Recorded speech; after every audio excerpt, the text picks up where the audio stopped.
сәл жел тұрады, сәл жаңбыр жауады, кішкене өзгерсе жарық үшін. Халыққа оңтүстік жарық қоя алмайсың, әкімшілік жұмыс жасамайды деп ойлаймын.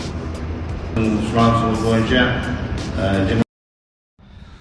Жолымбек көшесінде свет жоқ. Жолымбек 306 Қостанай, 50 метрлік Ырысбек, Шаян. Бірақ неяқта жанып тұр. Жаңағыларда жанып тұр. Қауқарана көшесінде жанып тұр. Ал біздің көшеде жанбай тұр, Жолымбек көшесінде. О, жаңағылар жанып тұр. Бұл неліктен жанбайды бұла? Сәл жаңбыр жауса, сәл жел тұрса болды, өшетті қалады. Қала әкімі, облыс әкімі, назарға алыңыздар бұны. Бұл неғып өше береді бұл. Свет жоқ, тас қараңғыда отырық, тас қараңғыда. Кән, ковид больницаның артынан нови трансформатор, кәні.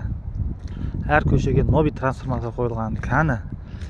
Нови сымдар қойылған, үлкен кәбілмен. Свет жоқ, свет. 3, 4, 5, 6, 7, 8.